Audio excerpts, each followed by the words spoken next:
for the last Let's get 50 to Mike years. Aresco, the commissioner of the American Athletic Conference, who's been kind enough to join us. Commissioner, thank you. How are you?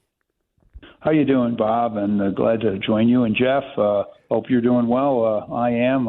Crazy times in college athletics, as you know, but we're all hanging in there. You're a long-time guy in college athletics. You've been around college athletics for a while. I've certainly never seen or even dreamed of anything like what's going on right now. What's the landing spot? Where does this all sort itself out, and we settle in again for a winter's rest in all this turmoil? Yeah, it's a good way to put it, Bob. It's interesting. I have been dealing with this for 40 years. I go back to the early days at ESPN in the early 80s when I was working on the old CFA. Remember the old College Football Association? We had all the teams involved, except for Pac-12 and Big Ten. It's interesting. I think you're going to see more of this for the next, whether it's the next few weeks, the next few months. But then I think it probably does settle down for a while, and then, maybe in another few months it starts up again. But at some point it settles, and then you notice that it tends to coincide with when TV deals are coming up. That often is the case. You had a decade after that turmoil from 2010 through 2013, and it lasted several years. You had some relative peace, right? It was like the Congress of Vienna, right? You had a period of peace that lasted. You did have the dog and pony show the Big 12 put on in 2016, but nothing happened. And then in 2021, Texas and Oklahoma left. That started the cycle again, and sure enough, contracts were coming up: Big 10, Big 12, Pac-12, and so now it started up again. And then the following year, USC, UCLA leave. Now another upheaval, which of course is the most dramatic of all, and not something we probably thought we'd see in our lifetime. The Pac-12, perhaps disappearing entirely. No one ever thought that was possible. But it's sort of like the Hemingway character in Sun Also Rises. How did we get to? How did you go bankrupt? Well, gradually and suddenly. It's been a gradual process, and then suddenly you have this incredible upheaval. And, then I think next time around in 6 or 7 years, you have more TV deals. Could there be, even more upheaval? I don't know. It's just a cycle. And, no, none of us have seen anything quite like this. But Bob, it's been building for a long time, because once the CFA broke up and once the Supreme Court said, you could do your own TV deals if you're a conference, you knew that conferences would try to gain advantage, and that's normal. And then, by the way, I'm not criticizing conferences for doing that. I mean, that's the nature of our business now. I think what we all have to recognize, at least I think we do, is the world has changed dramatically, and we can't roll back the ocean. We're not going back to the old days. I love the regional conferences that I grew up with, not only as a kid watching college football, but working in the business in the early days. There were still a lot of regional conferences. That's all gone, and we just have to live with it. I don't think there's much more you can say. Yes. What do you prioritize in a conference, in your conference, as it pertains to football, and how has that maybe changed over the last few years? Is it television markets? Is it television ratings? Is it success? Is it quality of educational institutions? How do you now evaluate the football conference? And like I said, how has that changed maybe over the last 5 years? Yeah, that's a really great question, and you're right. There are different indicators, different metrics that you use. In the day when cable, networks, maybe we're in 100 million homes, and cable was still growing. Maybe the market, meant even more. But markets do still mean something, because they can, that's how you generate ratings. You have a lot of people. You have a lot of people interested in your teams. And so big markets certainly help. That's still a factor we weigh for sure. And also places where the market can support the team, Bob, where you have donors who can support the team, where you have dynamism in the community, where you have a good fan base.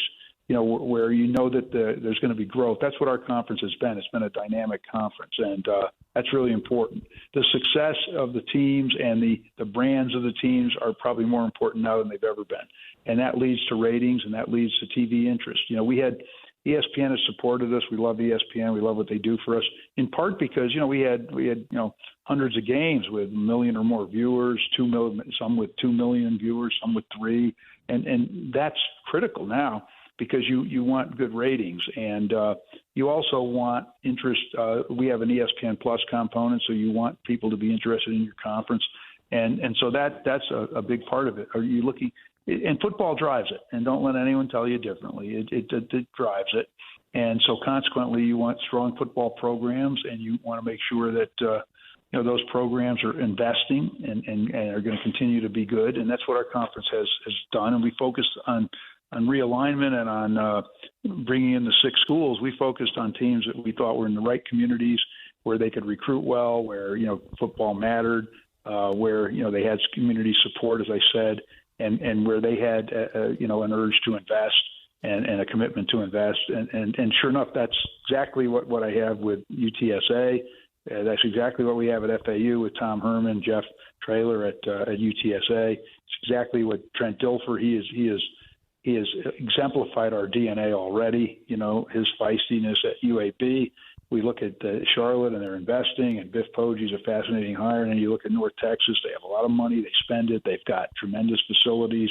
They'll benefit by having 30 or 40,000, students, and their student body. It's a big university, and they're now going to get great exposure on our air, on ESPN, which they didn't get before. And then you have I don't want to leave out UAB because, as I mentioned, they've got a brand new stadium. They're doing great. Charlotte's investing. And Rice, everybody said, well, they hadn't invested over the years. Well, guess what? They're investing now. And Rice wants to be nationally relevant. They've got a president who was the faculty athletics rep at Georgia Tech, and he is very interested in sports. And I think he understands that sports can give that tremendous university, one of the best academic universities in the entire country, a greater national exposure. UCF, when they developed their brand in our conference and had the big winning streak, they had suddenly a spike in applications from outside the state, whereas before they hardly got any. Now they get a ton, and they're nationally known, and it's helped them academically as well. Memphis has seen a huge spike with the success they had over the last decade. They haven't been quite where they were a few years ago, but they'll get back. And look what they did. And they had a great rivalry with UCF. So I could go on, but the point is, this is the kind of thing that is really important to us. You have to have a commitment to invest. You have to pay your coaches. You got to find good assistant coaches. You have to have a recruiting budget. And you have to be in a conference like ours. You want to be part of some DNA that just says competitiveness. We're not going to settle for mediocrity. It does help to have a great network like ESPN behind us, without question. And we also have some CBS appearances in basketball along with ESPN. That's important. So all that matters. But those are the main things that concern us when we look at realignment. American Athletic Conference Commissioner Mike Aresco, our guest. So we know that this has not reached the finish line yet. There's still going to be more realignment, we expect. We know your great experience and history with especially television, as you've alluded to, with ESPN. We also know that there are schools in the American Athletic Conference that are looking at all options at this point. And I'm sure you're looking at all options in terms of realignment.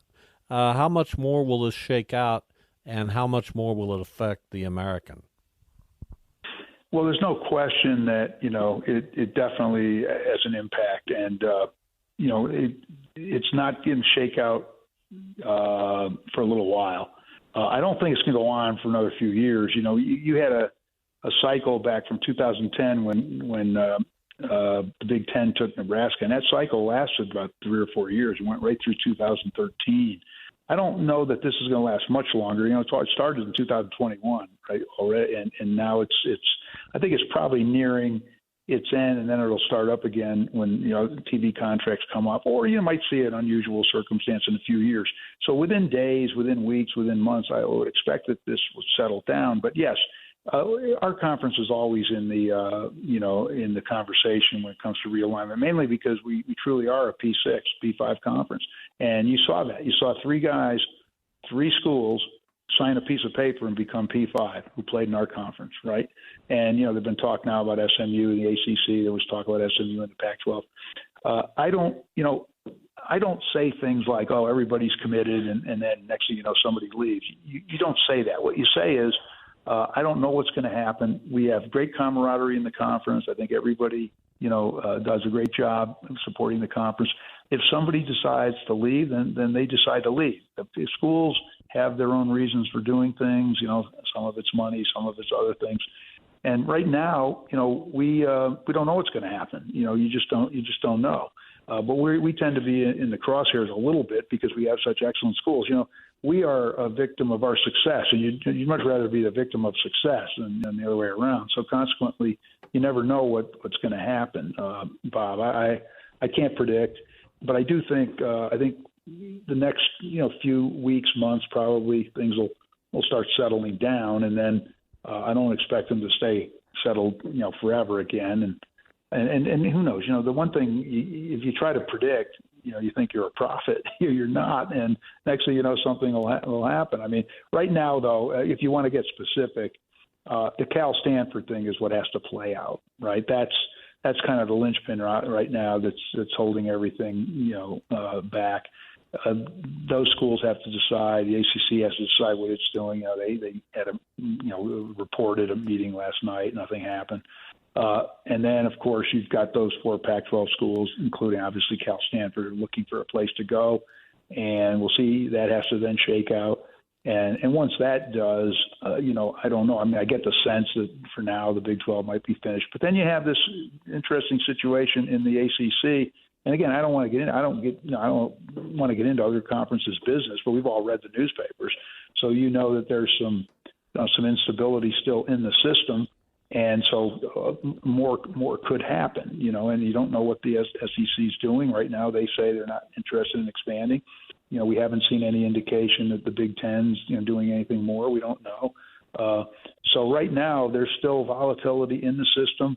But when that shakes out, I don't know that you might have a period, maybe a 5 or 6 year period of relative peace and quiet, like we did have from 2013 until about 2021. When you really think about it, you didn't have too much going on except for that dog and pony show the Big 12 put on in 2016, and nothing ultimately came of that.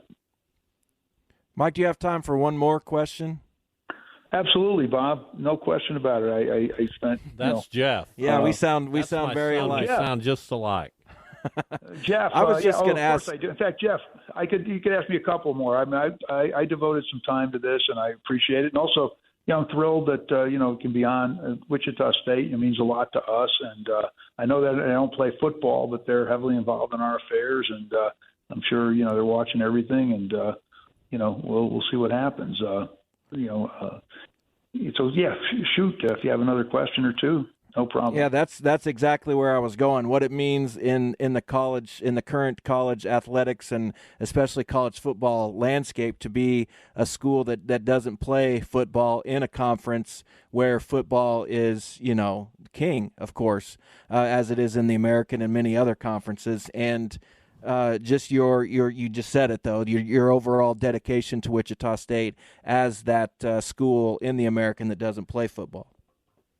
Well, first of all, yeah, it's got to be a bit of a calming thing, right? You don't have to worry about some of the, machinations that are going on relative to football, which drives so much of this. But on the other hand, we have really good basketball in this conference, and I really like the coaching, decision that Rick Muma, Kevin Saul made. I mean, Paul Mills is going to be great, and we look forward to having Wichita State back to where we know they belong. And we also, as you know, with realignment, we've brought in FAU. What a tremendous basketball program. They got everybody back, and they're recruiting well. They got a great coach. You look at North Texas, which won the NIT, but they also played UAB in the championship, another one of our schools. Charlotte won the CBI and is making progress, and they once were in the Final Four. We've got tremendous, we have Memphis, we have great pedigree in Temple, and they made a coaching change. USF made a coaching change. Tulsa and SMU made changes last year, so they're coming into their own. Tulane hired a great coach, and he's doing extremely well. So, you've got tremendous basketball in this conference, and we're thrilled with that Wichita State will be on the way back. But they don't have to worry about the football. But I can tell you, Rick and Kevin participate in all our deliberations, and they keep an eye on this. They'd like to see our conference strong and dynamic in football, which drives so much of the revenue in college sports these days. And it also just gives you a national glow, so there's nothing wrong with that. But they also don't have to, as an institution, they don't have to worry about some of the things that the football schools do, and which I'm sure they're probably pleased about. Well, we really appreciate the time you've given us. We do need to get to a break, or else they're going to fire me, and we don't want that to happen. Well, you have to pay for what you're doing, right? So I understand. Mike, great insight, and I will say that the American is always in good hands with you as the commissioner. We know that you fight fire with fire, and that you're not sitting idly on your thumbs while all this happens. So thank you for your time, and it's always good to talk to you.